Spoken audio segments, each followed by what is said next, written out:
नमस्कार, मैं कमलेश सिंह एग्जाम 21 के प्लेटफॉर्म से। हम लोग इस सेशन में पॉलिटी के बहुत ही इम्पोर्टेंट टॉपिक को हम लोग देखेंगे जो एग्जाम में हमेशा पूछा जाता है और आगे एग्जाम में आएगा भी। सभी एग्जाम में, चाहे वह उत्तर प्रदेश आरओ यारो हो या यूपीपीसीएस हो या फिर अदर एग्जाम हो, सभी के लिए बहुत ही इम्पॉर्टेंट है। और पॉलिटी के क्लास को हम लोग कंटिन्यू करते आ रहे हैं। आप लोग भाग 1 से लेकर के अब तक हम लोग जितना पढ़े हैं, प्लेलिस्ट को चेकआउट करके आप लोग पूरा एक ही जगह आप क्लास देख सकते हैं। कंटिन्यू आर्टिकल वाइज हम लोग पढ़े हैं, बहुत बेहतरीन, बड़े अच्छे से साइंटिफिक तरीके से समझ करके, तो आप लोग उसको अच्छी तरह से देख लीजिएगा। आइए हम लोग आगे बढ़ते हैं और इस टॉपिक में हम लोग पढ़ा जाएगा पॉलिटी का जो इम्पोर्टेंट क्लास है वह है भारत का नियंत्रक महालेखा परीक्षक, यानी कंट्रोलर एंड ऑडिटर जनरल, जिसे शॉर्ट में आप कैग कहते हैं। ओके, तो इसे आप शॉर्ट में कैग कहते हैं, CAG शॉर्ट में कैग कहते हैं, controller and auditor general of India. Okay, तो यह बहुत ही इंपॉर्टेंट है और इसके बारे में जो प्रावधान किया गया है हमारे अंडर इंडियन कॉन्स्टिट्यूशन, यानी भारतीय संविधान में जो इसके बारे में नियंत्रक महालेखा परीक्षक के बारे में जो उल्लेख किया गया है वह भाग 5 में किया गया है, पार्ट 5 में किया गया है और आर्टिकल अनुच्छेद 148 से 151 के बीच किया गया है। ओके, 148 से 151 के बीच किया गया है। तो हम लोग नियंत्रक महालेखा परीक्षक यानी कैग के बारे में हम लोग जो भी हमारे अंडर कॉन्स्टिट्यूशन यानी भारतीय संविधान में जो व्यवस्था दी गई है या जो प्रावधान किया गया है उसको तो हम लोग देखेंगे ही, लेकिन हम लोग इसके थोड़ा इतिहास को भी देख लिया जाए, क्योंकि आप लोग अन्य क्लास में भी पढ़े होंगे तो सीधे कैग के बारे में यही से बता दिया जाता है, लेकिन थोड़ा सा इसके ओल्ड जानकारी भी चाहिए। इसके प्राचीनता में भी जाकर के हम लोग स्मार्ट तरीके से देखने का प्रयास करेंगे कि आखिर में कैग भारत में आया तो किसके द्वारा आया, क्या प्राचीन समय में भी इस कैग का पद था कि भारत स्वतंत्र हुआ 1947 में, यानी 1947 में भारत आजाद हुआ तब इस पद को क्रिएट किया गया। तो थोड़े इसके प्राचीनता में भी चल के हम लोग देख लेते हैं और प्राचीनता में चला जाएगा तो सबसे पहला जो प्रयास हम लोगों का रहेगा वो यह रहेगा ब्रिटिश काल, क्योंकि भारत में जो भी आधुनिक व्यवस्थाएं हमें देखने को मिलती है, आधुनिक या कह लीजिए एक्ट, अधिनियम या IPC, CRPC, पुलिस एक्ट या एनीवे डिफरेंट जितने भी लॉ आए, कानून आए, सेक्शन अधिनियम आए, आर्टिकल आए, धाराएं या संविधान बने, सब में कहीं ना कहीं ब्रिटिश सरकार का योगदान दिखाई पड़ता है। क्यों? क्योंकि वो आधुनिक कानून लेके आए, आधुनिक ज्ञान विज्ञान को लेकर के भारत में आए थे। ओके, तो फिर आगे मुद्दे पर ही हम लोग डिस्कस किया जाए, फिर अलग मुद्दे पर ब्रिटिश काल में क्या भारत में आया उस पर भी हम लोग डिस्कस कर लिया जाएगा। तो यहाँ पर हम लोग यह देखेंगे कि जब भारत का नियंत्रक महालेखा परीक्षक के बारे में हम लोग थोड़ा इतिहास इसका देखने का प्रयास किया जाएगा तो हम लोग पाएंगे कि भारत में महालेखाकार का ऑफिस यानी कार्यालय भारत में फर्स्ट टाइम 1858 में स्टैबल किया गया, यानी स्थापित किया गया। तो यह इंपॉर्टेंट पॉइंट है, यानी 1858 में इंडिया में, भारत में महालेखाकार का कार्यालय ऑफिस स्टैबल किया गया। ओके, यानी आप यह भी कह सकते हैं 1857 के पश्चात रिवोल्ट ऑफ 1857, 1857 के जो विद्रोह हुए थे उसके बाद जो है विद्रोह इंड हो गया, समाप्त हो गया, तब ब्रिटिश सरकार ने क्या किया, महालेखाकार का जो ऑफिस था उसे स्टेबल किया। ओके, और इस पद पर सबसे पहले सर एडवर्ड ड्रमंड की नियुक्ति की गई और यह भारत के पहले ऑडिटर जनरल नियुक्त हुए, यानी ऑडिटर जनरल के पद पर नियुक्त हुए, यानी यह पद भारत में क्रिएट किया गया। तो अब आप ऐसे कह सकते हैं कि यह कंट्रोलर एंड ऑडिटर जनरल का पद जो भारत में क्रिएट किया गया यह ब्रिटिश काल में किया गया था। ओके, तो यह ब्रिटिश काल में किया गया था इस पद का सृजन। और उस समय जो ब्रिटिश भारत के जो आप कह लीजिए वायसराय थे, 1858 के एक्ट के बाद यह आया था, तो लॉर्ड कैनिंग साहब थे। ओके, तो लॉर्ड कैनिंग साहब के समय में यह पद क्रिएट किया गया था। ओके, आगे बढ़ते हम लोग। अगला इंपॉर्टेंट जो पॉइंट है, वर्ष 1866 में इसका नाम बदलकर नियंत्रक महालेखा परीक्षक कर दिया गया। किसका नाम बदलकर? ऑडिटर जनरल जो था उसका नाम बदलकर नियंत्रक महालेखा परीक्षक कर दिया गया। ओके, यानी कंट्रोलर एंड ऑडिटर जनरल कर दिया गया। तो पहली बार 1866 में किया गया। फिर आगे हम लोग देखते हैं कि वर्ष 1884 में भारत के नियंत्रक महालेखा परीक्षक के रूप में इसे नामित कर दिया गया। यानी पुनः एक बार इसके नाम को चेंज कर दिया गया और अब यह भारत के नियंत्रक महालेखा परीक्षक कर दिया गया, क्योंकि यह पद भारत में था। अब यहाँ पर ध्यान रखना है कि भारत में था तो यह पद कहां से लिया गया था? तो ब्रिटिश थे, अंग्रेज थे भारत में, तो यह पद इंग्लैंड से लाया गया था। ओके, यानी यह नियंत्रक महालेखा परीक्षक का जो पद था इसको भारत लाया गया, ब्रिटिश काल में लाया गया, ब्रिटिशों के द्वारा लाया गया, ब्रिटिश सरकार के द्वारा लाया गया। तो यह पद इंग्लैंड में ऑलरेडी, ब्रिटेन में ऑलरेडी यह पहले से विद्यमान था। ओके, आगे बढ़ते हम लोग।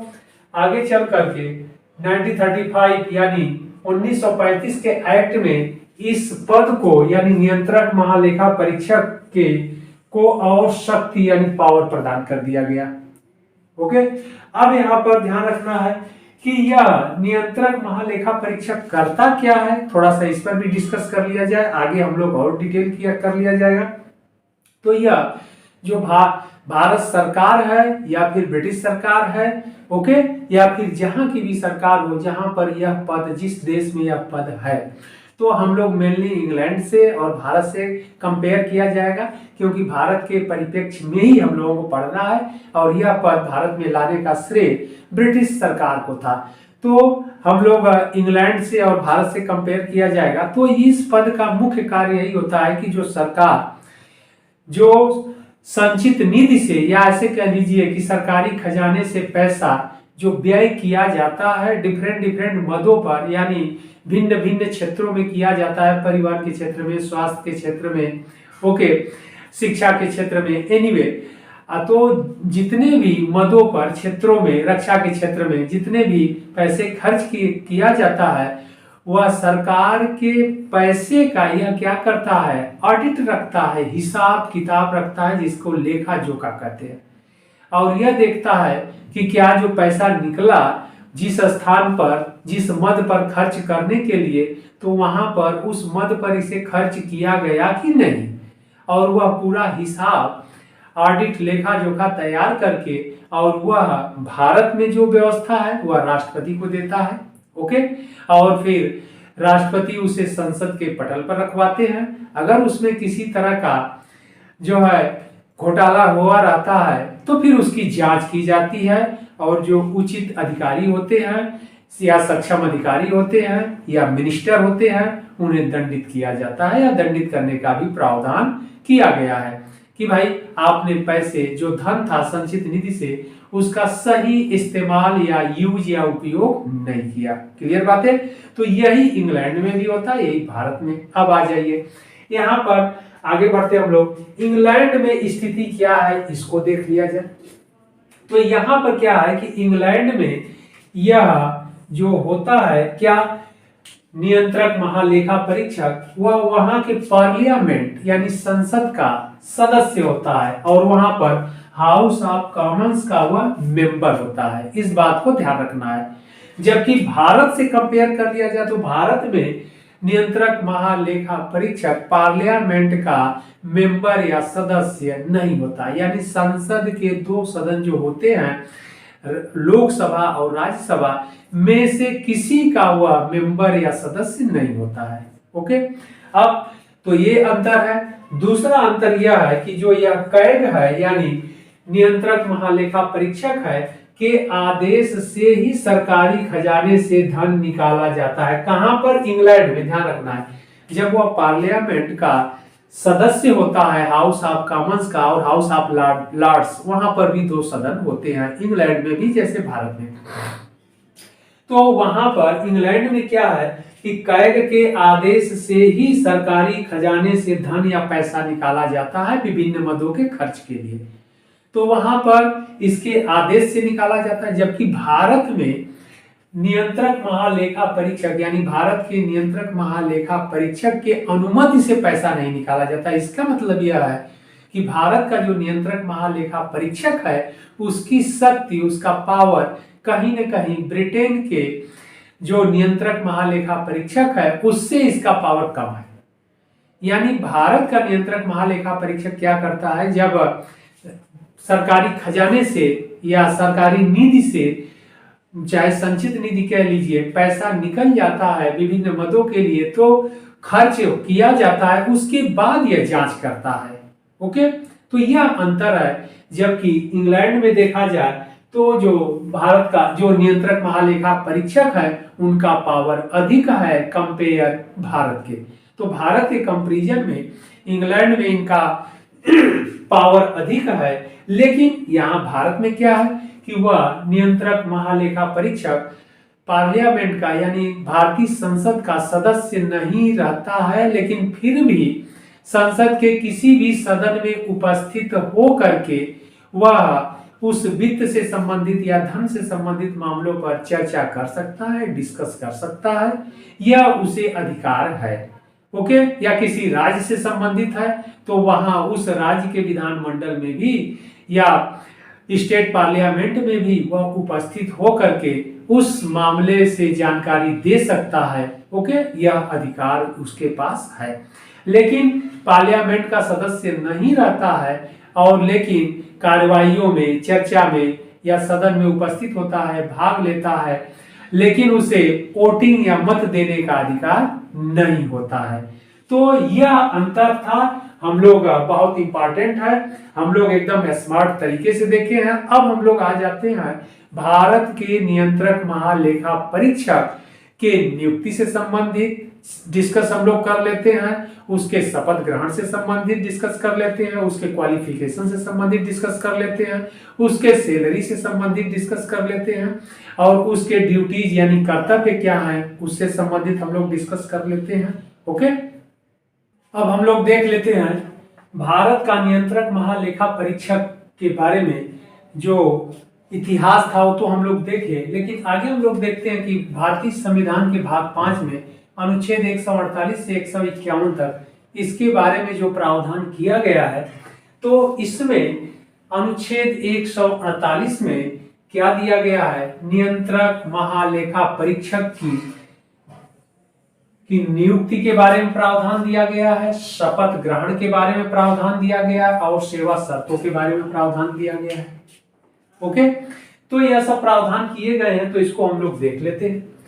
तो भारत के नियंत्रक महालेखा परीक्षक की जो नियुक्ति है वह भारत के राष्ट्रपति के द्वारा किया जाएगा या किया जाता है, यह प्रावधान किया गया है। ओके, और फिर शपथ यानी ओथ भी राष्ट्रपति के द्वारा ग्रहण कराया जाता है। ओके, तो राष्ट्रपति के समक्ष या आप ऐसे कह सकते हैं कि राष्ट्रपति के प्रसाद प्रयत्न पर्यंत यह अपने पद को ग्रहण करते हैं।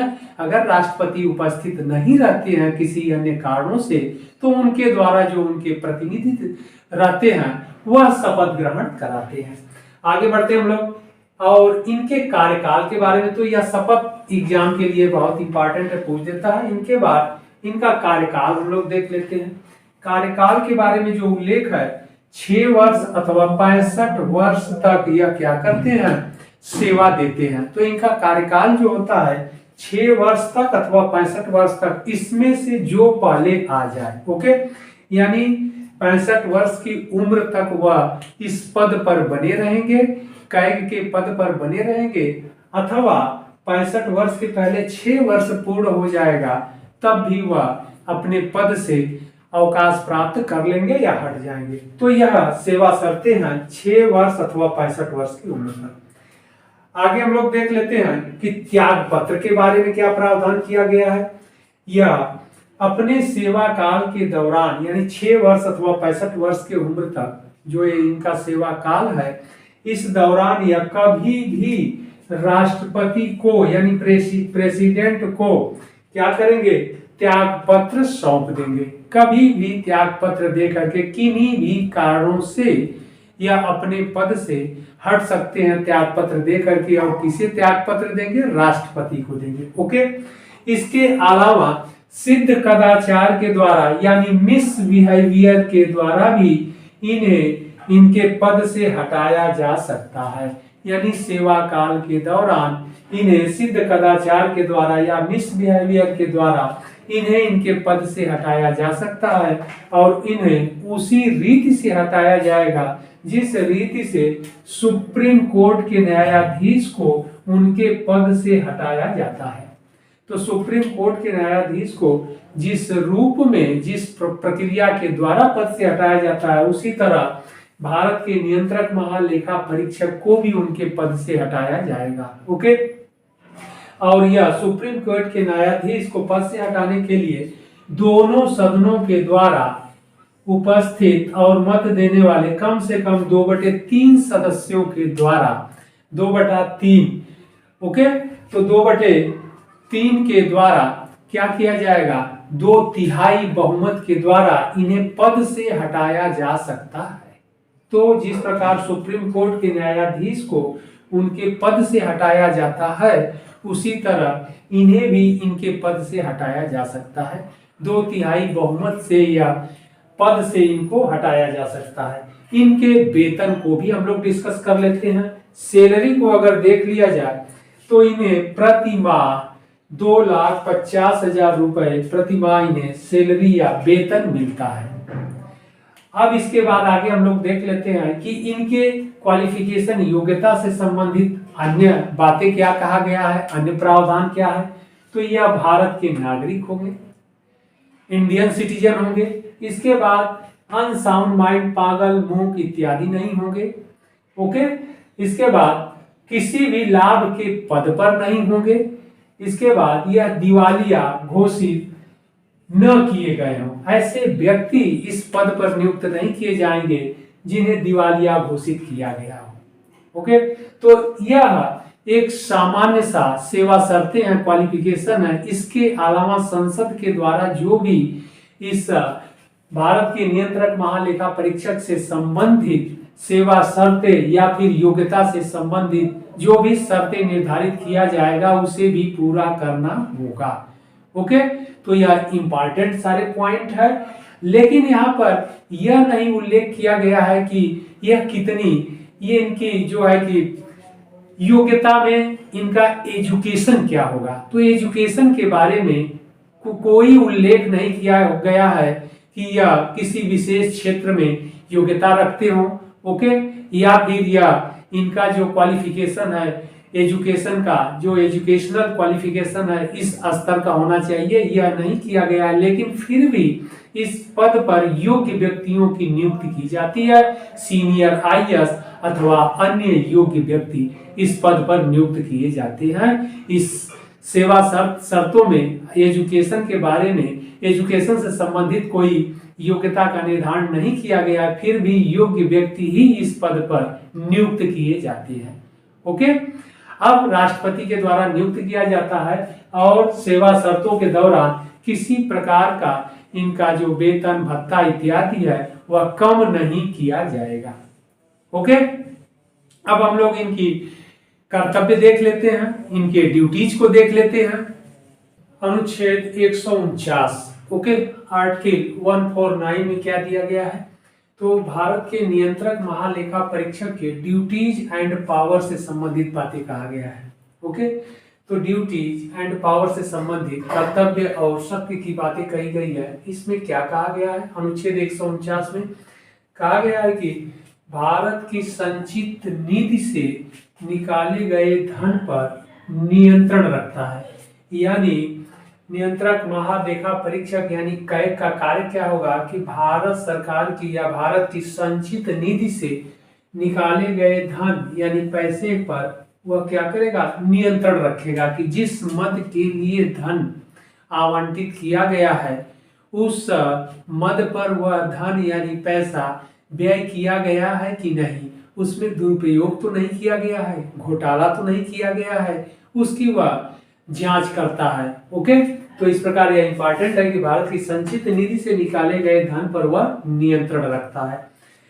अगला जो इसमें है पॉइंट, केंद्र सरकार को राज्य सरकारों के लेखा का परीक्षण करता है, यानी केंद्र सरकार का और राज्य सरकार के लेखा का परीक्षण करता है। तो केंद्र और राज्य, केंद्र सरकार और राज्य सरकार, केंद्र सरकार और राज्य सरकार दोनों के लेखा का यह क्या करता है, परीक्षण करता है। यहाँ पर ध्यान रखना पड़ेगा।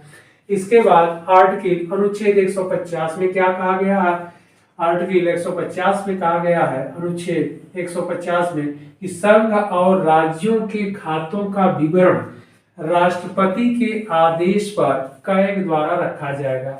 यानी राष्ट्रपति जिस प्रकार उसे कैग को आदेश देंगे, ओके, तो कैग यानी भारत का नियंत्रक महालेखा परीक्षक संघ और राज्यों के खाते यानी अकाउंट की क्या करेगा, जांच करेगा और सारा विवरण राष्ट्रपति के समक्ष पेश करेगा। ओके, और फिर राष्ट्रपति महोदय के अनुसार वह संसद पर के पटल पर रखा जाएगा। तो यह बहुत इंपॉर्टेंट है कि खातों की, अकाउंट की जांच करेगा केंद्र सरकार के और राज्य सरकारों के।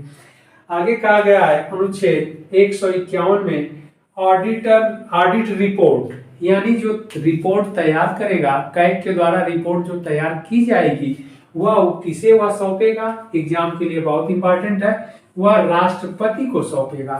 तो संघ से संबंधित रिपोर्ट राष्ट्रपति को सौंपेगा और राष्ट्रपति महोदय क्या करेंगे, उसे संसद के पटल पर रखवाएंगे, संसद के पटल पर उसे रखवाएंगे, यानी पार्लियामेंट में उसे, लोकसभा राज्यसभा में उसे रखवाएंगे। इसी तरह राज्य से संबंधित जो रिपोर्ट है उस राज्यपाल को यह सौंपेंगे और राज्यपाल के द्वारा स्टेट पार्लियामेंट में इस रिपोर्ट को, ऑडिट रिपोर्ट को रखा जाएगा।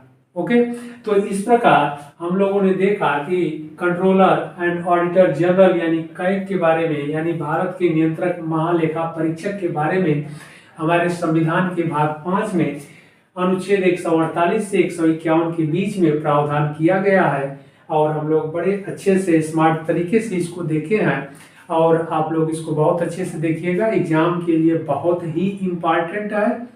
फिर हम लोग अगले सेशन में, अगले टॉपिक में हम लोग मिलते हैं, फिर इसी तरह अच्छे से एक्सप्लेन करते हुए हम लोग आगे बढ़ते हैं। ओके।